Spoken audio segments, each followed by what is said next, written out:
Hello, good evening, beautiful light being. Shannon O'Flaherty here, and I'm talking live from Boston today, feeling a little bit jet lagged. I arrived last night, and my best friend from life whisked me from the airport directly to a Bruno Mars concert. So that was really great fun. Great fun night of dancing, and then we got home and she said, "Can you drive on the right side of the road?" Yeah, yeah. Or left, I don't know. It gets so confusing. Yeah, sure, no problem. As we had to go pick up a car. So yeah, I was up until about 6 a.m. UK time and slept normal hours, and we've been out all day. So having the American experience, it's always very fun to go into grocery stores and see all of the stuff from childhood that reminds me of things. Like I had graham crackers today, right? Childhood favorite. Anyway, I'm talking today about if you're wondering if you might be a healer, or maybe you are a healer and you do know it. Hi, Selena. Thanks for joining. Hi, Gina. Oh, you're from Boston too. Excellent. Thank you. Yeah, this is always on my circuit when I come home because Terry is really like family for me. So, so a lot of you in this group might for sure already be healers, which is why you've been attracted to me, because you already understand the law of attraction and having a positive mindset and choosing your belief systems, and you might be working towards this and striving towards having higher abilities within yourself. And your son's going to London tonight. Well, we're changing places. So maybe you're not aware that you have this potential, or maybe you're running from your potential for all sorts of reasons. I know that I've mentioned in past videos that I used to run from my knowing before it was really a knowing. My friend Sohaila in this group dragged me kicking and screaming to psychic development class because I just didn't want to have that kind of awareness or power back then, because it frightened me and I didn't know why it frightened me. Anyway, maybe you sense that there's a global shift in consciousness happening right now, which certainly there is. I think a lot more light beings are being called back to the planet in this day and age so that we can help people deal with the crisis of humanity and planet Earth suffering the way it is. So more people are needing a higher level of consciousness just to survive in this modern world. Or maybe you've had a difficult situation or a huge challenge. Shamanically, we like to call them initiations. So you could say, when I sailed across the Atlantic Ocean in a 48-foot yacht, that would have been an initiation. I found it extremely challenging on every single level. I certainly did not rise to my highest ability. I feel I crumbled under that sort of pressure. I defaulted into all of the things that I talk about choosing opposite of, because I was so far out of my comfort zone and feeling literally lost at sea. So that would have been a big initiation, if you will. If somebody close to you has died, sometimes when we lose someone, that's a really big process of questioning our mortality, ourself, what's important to us, our connection to God. Maybe you've had another kind of physical challenge. A lot of people who have cancer and come through it and survive, that's a huge spiritual awakening time, realizing, wow, well, there might be another way, and maybe I need to change some things about the way I'm living in my life. Or perhaps you're just a little lost and you're not feeling like you're connected to things that matter, that you don't have a purpose or a direction or a motivation in this lifetime. I think perhaps when I started on this path, that was probably where I was at. I mean, I had done some studies before I went to shaman school, thinking I was going to become a psychotherapist. So I was definitely searching. And as the path became more spiritual and more involved with energy work, it made a lot more sense to me. You're probably very, very sensitive. You probably feel things acutely. Maybe you hear things acutely. In the beginning, one of my teachers asked if I had, what did she ask me? If I had ringing in my ears. And I said, yeah, I do. I thought it was just tinnitus. And she said, no, it's your vibration changing. And I thought, okay, that's cool.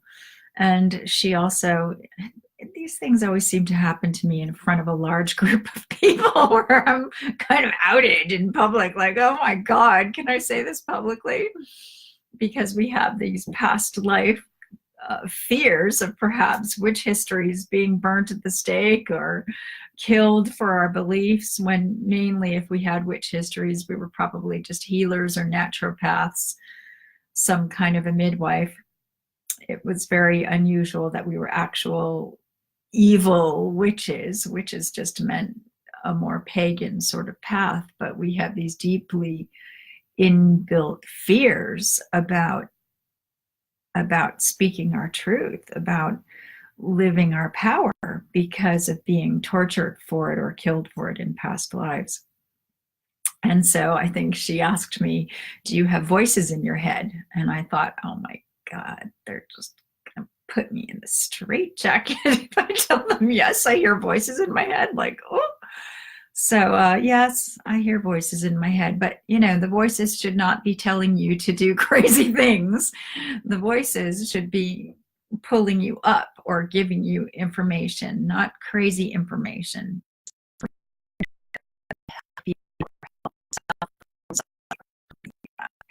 They're negative voices, then maybe that's something else going on, or you're tapping into something that isn't going to serve you.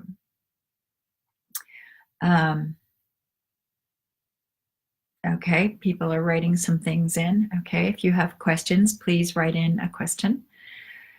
You're probably very introverted. Now, this seemed to be one of my best kept secrets for a really long time, because my personality was such that I was very much an extrovert, and I could be the life of the party.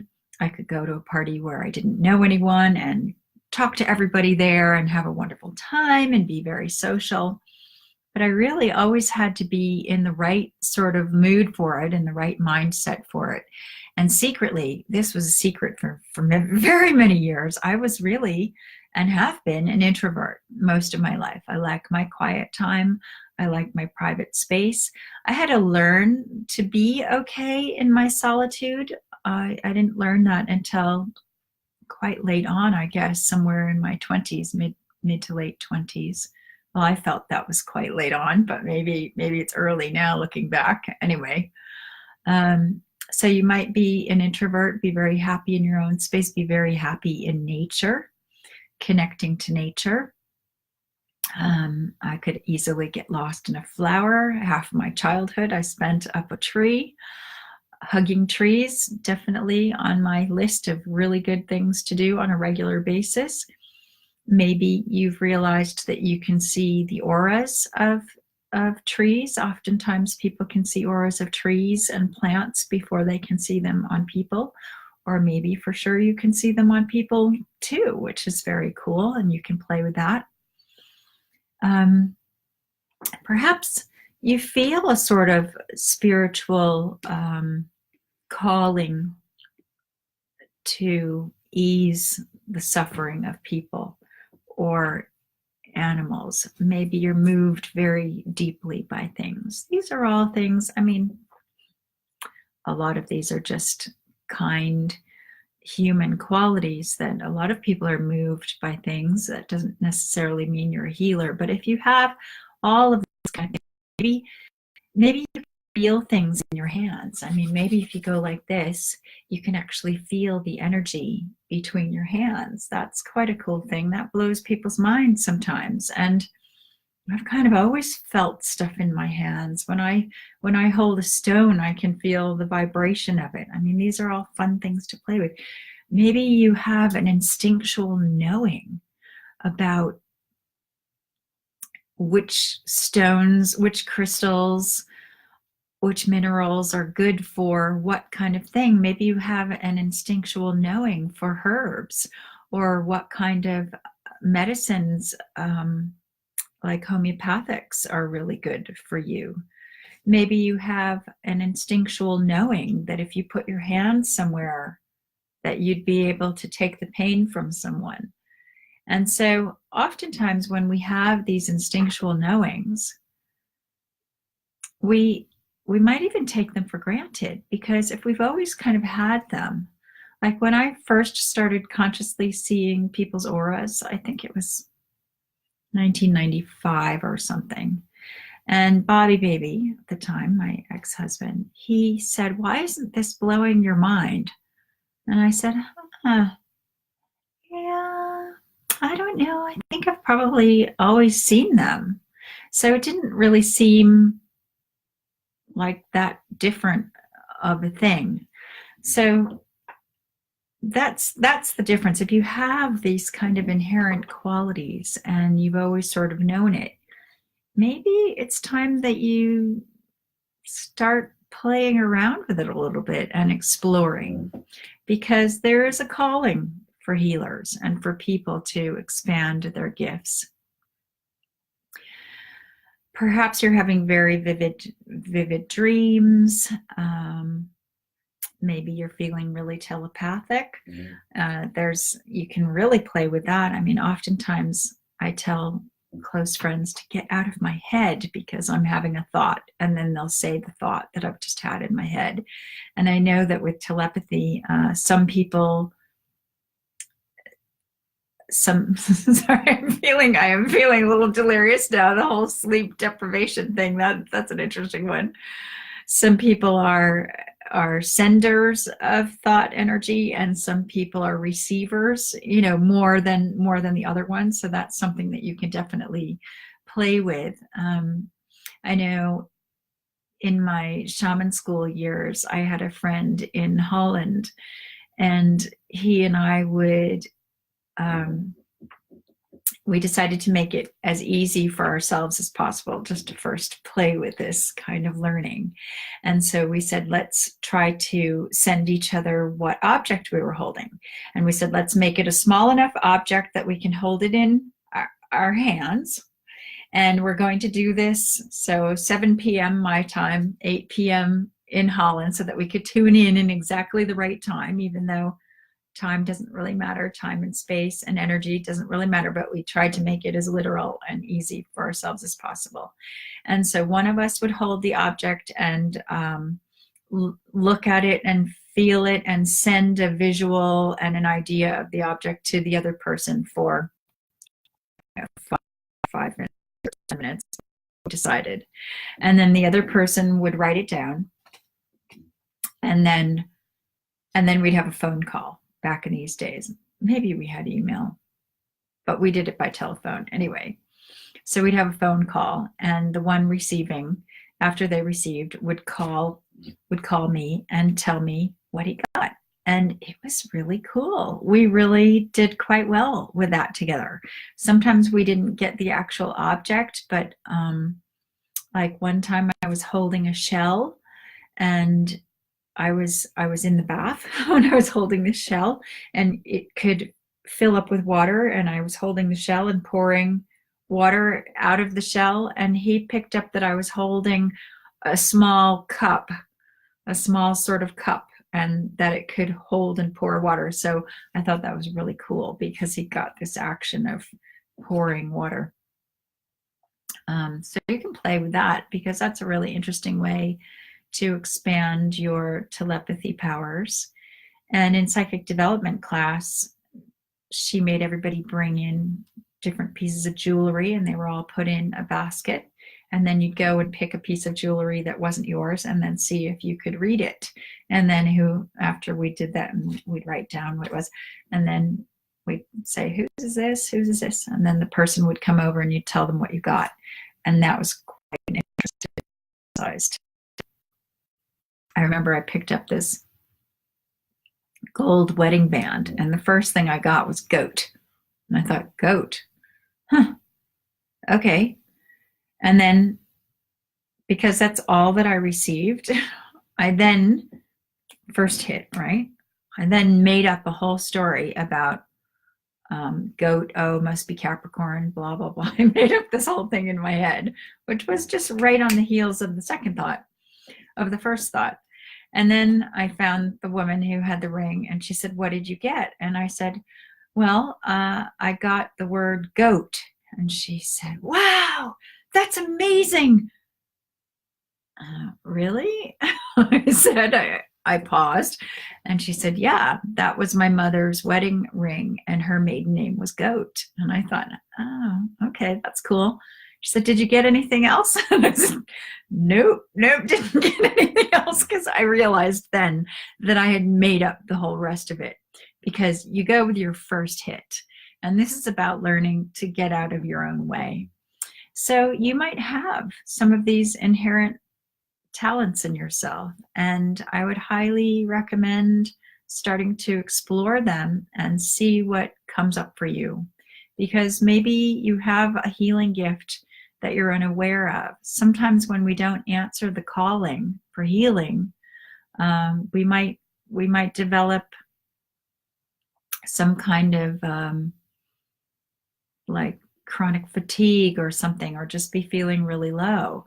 I always joked that it was spirit that pushed me down a cellar window recess hole, because I was super workout queen back when I started my spiritual path, going to the gym, using all of my energy all of the time to work out, aerobics, weightlifting, all of it. I did look fantastic, but all of my energy was going towards that. And then I fell down this cellar window recess hole. Luckily, I didn't really hurt myself. I did hurt my knee. And so all working out stopped, came to an abrupt stop. And there were tears. I was really upset because working out was also my kind of addiction escape thing. And then, then I went to shaman school, and then all of my energy started going towards energy work. And it was really quite interesting. So for me, I think I always joked that spirit pushed me down the hole. I don't think spirit's actually that mean, but that was my little way of thinking, like, okay, I got the message. And then had a major wake-up call. So maybe you're missing your wake-up call. What do you think? Something to think about. I love you all, and I shall talk to you in the next video. And if you want to chat with me about your potential healing gifts, please private message me. And if you'd like to work with me so that you can expand your healing gifts and get rid of all of these limiting belief systems that are only holding you back, and you got to be clear, if you're going to tap into your fundamental knowing, you've got to clear your stuff out. So let me help you do that and get on your path. And join me in this wonderful way to be and live in the world. I love you all. See you next time.